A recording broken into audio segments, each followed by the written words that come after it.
जय गुरुदेव। जीव क्या है? व्यक्ति की निजी चेतना का अस्तित्व, बल, वैभव, सौंदर्य सब कुछ है, पर स्मरण रखा जाए यह अनुदान ब्रह्म चेतना का है।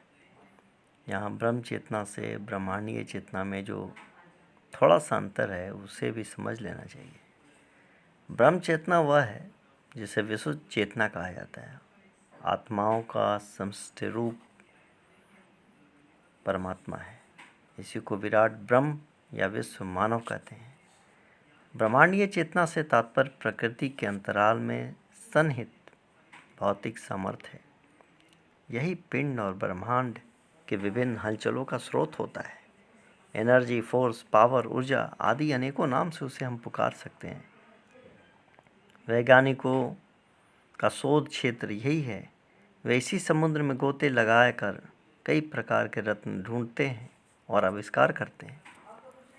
शरीर ही नहीं, मस्तिष्क भी इसी ब्रह्मांडीय चेतना के प्रभाव के क्षेत्र में आता है। ऋतुओं जो हमारे मौसम बदलते हैं उसका प्रभाव शरीर पर पड़ता है और परिस्थितियों से मस्तिष्क प्रभावित होता है। शरीर के छोटे घटक जीवाणु अपनी प्रकृति के अनुरूप काम करते रहते हैं। नस, नाड़ियाँ एवं हृदय, यकृत आदि अवयव अपनी गतिविधियां चलाने में निरंतर लगे रहते हैं। यहाँ हलचलें अचेतन मन से संचालित होती रहती हैं। आकुचन, प्रकुचन, श्वास, प्रवास, निमेष, उन्मेष आदि उसी की क्षमता एवं प्रेरणा से गतिशील रहते हैं। चेतन मन का प्रभाव इंद्रिय चेतना में देखा जा सकता है। कल्पना, इच्छा, निर्णय आदि उसी को तो कहते हैं। प्रत्येक इकाई अपने आप में स्वतंत्र है और अपनी शक्ति तथा सत्ता का प्रत्यक्ष परिचय देती है। फिर वे गंभीर दृष्टि से देखने पर उसे सुविस्तृत श्रृंखला की एक बड़ी या एक कड़ी ही माना जा सकता है। समुद्र की हर लहर स्वतंत्र है। उसके आकार, बल एवं क्रियाकलाप का मूल्यांकन स्वतंत्र रूप से किया जा सकता है, किंतु वस्तुतः वह विशाल समुद्र का एक अंग ही है, अविच्छिन्न अंग। उसकी स्वतंत्रता सागर की परतंत्रता से जुड़ी हुई है। लहर को सागर से पृथक कर दिया जाए तो उसकी सुंदर और सुव्यवस्थित उछल कूद का अंत होना निश्चित है। तब वह अपने अस्तित्व को उस तरह अनंत काल तक अक्षुण्ण बनाए न रह सकेगा जैसे कि संबंध स्थिति में था। पृथक होने पर हवा और गर्मी के मामूली से दबाव भर से उसकी सत्ता समाप्त हो जाएगी। उसकी स्वतंत्रता सत्य है, पर यह स्वतंत्रता सागर की परतंत्रता के साथ ही सार्थक भी है और संभव भी है। चेतना में बीज रूप से अपनी निजी शक्ति भी असीम है। पिंड को ब्रह्मांड का प्रतीक माना जा सकता है। सौर मंडल की सारी गतिविधियां ठीक इसी क्रम से परमाणु घटक के अंतराल में चलती हुई देखी जा सकती है। लघु और विभु की तरह देखी जा सकती है, पर उसकी प्रकृति में कोई अंतर नहीं होता है। अणु विस्फोट में अधिकांश शक्ति तो अंतरिक्ष में ही विलीन हो जाती है। जो प्रभाव एवं परिचय में आती है वह अति स्वल्प या छोटा। अणु को एक छोटा किंतु उन्हीं विशेषताओं से संपन्न पूर्ण सूर्य माना जा सकता है। बीज में वृक्ष की और शुक्राणुओं में पूर्ण पुरुष का समय अस्तित्व मौजूद है। इस कणों को विकास का अवसर मिले तो वे अपनी सुविस्तृत एवं समक्ष परिचय प्रस्तुत कर सकते हैं। ठीक इसी प्रकार जीव चेतना को अवसर मिले तो वह अपने विराट एवं अपने स्वरूप यानी प्रभु के रूप में परिचय दे सकता है, विभु रूप का परिचय दे सकता है। तनिक गहराई में प्रवेश करके देखो तो जड़ चेतन का प्रत्येक घटक अपने से ऊंचे घटकों के साथ संबंध होकर उससे पोषण प्राप्त करता रहता है और ऐसा ही दृष्टिगोचर होता रहता है। बच्चा माँ का आंचल पकड़ता है, माता पति का आश्रय पाती है, पति फैक्ट्री में काम करके आजीविका पाता है। फैक्ट्री शेयर होल्डरों की पूंजी से बनी है। शेयर होल्डरों ने वह संपदा किसी अन्य साधन से कमाई और उस साधन का स्रोत कहीं अन्य है। इस प्रकार प्रत्येक घटक आगे एवं ऊंचे आधारों का अवलंबन ग्रहण करके अपना काम चला रहा है। उपलब्धियों का अनुदान जितना बढ़ा चढ़ा होता है उतना ही वह घटक बलिष्ठ होता चला जाता है। तो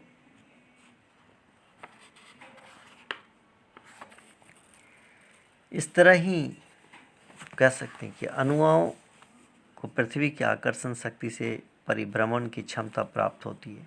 पृथ्वी को सूर्य से पोषण मिलता है। सूर्य महासूर्य की ऊर्जा पर आश्रित है। इस प्रकाश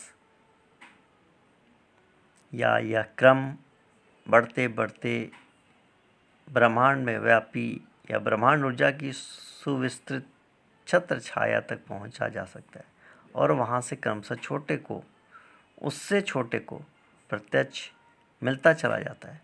यूँ इस विश्व को स्वतंत्र कहा जा सकता है, पर वह सौर मंडल का ही एक अविच्छिन्न अंग है। यह हमारा सौर परिवार प्रति सेकंड 13 मील की गति से स्थानीय नक्षत्र प्रणाली के अंतर्गत घूम रहा है, जबकि स्थानीय नक्षत्र प्रणाली आकाश गंगा के अंतर्गत प्रति सेकंड 200 मील की गति से चल रही है। ब्रह्मांड में 16 अरब आकाश गंगाएं या मंदाकिनियाँ हैं। हर मंदाकिनी में प्रायः 10 अरब तारे हैं। यह सभी आकाश गंगाएं दूरस्थ या दूर हैं। ब्रह्म ज्योतिर्मालाओं के अंतर्गत प्रति सेकंड 100 मील की गति से विभिन्न दिशा में घूम रही हैं। इस प्रकार यह हमारा विश्व स्वतंत्र तो है, पर ब्रह्मांड की परतंत्रता के साथ ही इसी तरह व्यक्ति चेतना स्वतंत्र तो है, पर समष्टि चेतना के अंश के रूप में। व्यक्ति चेतना का विकास का लक्षण एक ही है, समष्टि चेतना के साथ संपर्क साधना या उसकी प्रखर अनुभूति की दिशा में आगे बढ़ना। जिस प्रकार मन के 2 भाग चेतन तथा अवचेतन कहे जाते हैं, उसी प्रकार ब्रह्मांडीय चेतना का एक पक्ष वह है जिसे स्थूल प्रकृति कहते हैं और जो वैज्ञानिक पर्यवेक्षण के क्षेत्र में आ गई है। सूक्ष्म प्रकृति वह है जो अभी तक मनुष्य के लिए प्रत्यक्ष नहीं है, किंतु अपने अस्तित्व का परिचय समय समय पर देता रहता है। यंत्रता की पकड़ में यह क्षेत्र अभी नहीं आ सका, पर मस्तकीय उपकरण उसके साथ यदा कदा संबंध बना लेते हैं और वहाँ जो कुछ विद्यमान है, बच रहा है, उसे देखने समझने में समर्थ हो जाते हैं। ऐसे ही असामान्य अनुभवों को अति निंद्रिय अद्भुत चमत्कार एवं ऋषि सिद्धि रिद्धि सिद्धि आदि नामों से पुकारा जाता है। संसार में विभिन्न हलचलें होती हैं। इनका स्थूल रूप या स्वरूप और सूक्ष्म कारण होता है। दृश्य शरीर स्थूल है, प्रत्यक्ष वही समस्त हलचलें करवाता दिखता है। प्रेरक सत्ता मन है, पर वह दिखता नहीं। ठीक इसी प्रकार पदार्थों के स्वरूप और उनकी जिन हलचलों को इंद्रियों या इंद्रिय शक्ति अथवा उपकरणों के सहारे हम प्रत्यक्ष किया जा सकता है, उन्हें स्थूल कह सकते हैं। नितांत प्रेरक एवं सशक्त होते हुए भी प्रकृति का जो अंश प्रत्यक्ष नहीं हो सकता, उसे सूक्ष्म कहते हैं।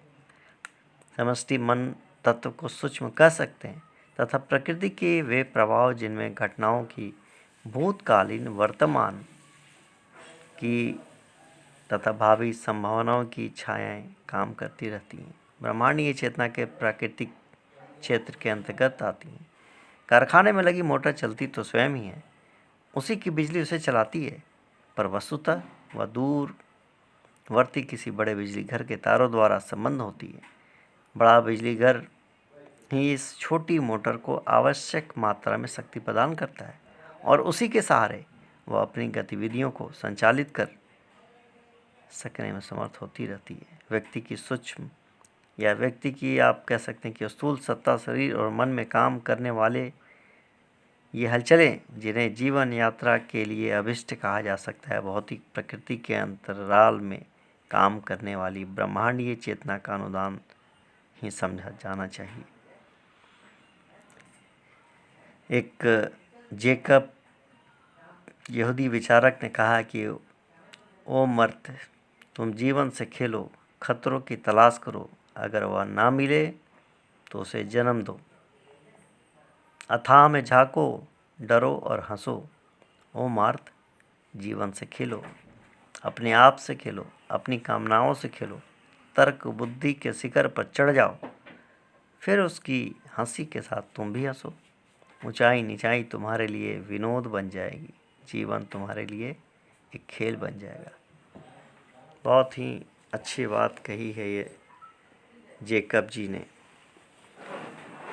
इसका एक ही उपाय है, आप तत्वों को जानना चाहते हैं, अणुओं को जानना चाहते हैं, परमाणुओं को, ब्रह्मांड को, तो सिर्फ एक उपाय है, ध्यान करना।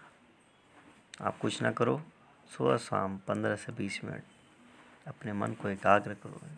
जिन पर भी तुम विश्वास करते हो, अल्लाह, विष्णु, महेश, उनको अपने समक्ष उपस्थित करो। निराकारवादी हो तो निराकार की ध्यान करो। सोचो एक प्रकाश की बिंदु है तुम्हारे हृदय में, वो प्रकाश बढ़ता जा रहा है। 15-20 मिनट इसको करने से तुम देखोगे कि मात्र 15 दिन, 20 दिन, 1 महीने या 2 महीने, ये साधकों के ऊपर निर्भर करता है, उनकी क्षमताओं के ऊपर निर्भर करता है। आप अपने आप में बदलाव पाओगे। सारी शक्तियाँ तुम में हैं, खोजो उसको। हीरे जवाहरात, इंद्रियाँ, शक्तियाँ, यहाँ तक कि तुम यहाँ से कुछ भी कर सकते हो। ध्यान करो। बहुत बहुत धन्यवाद।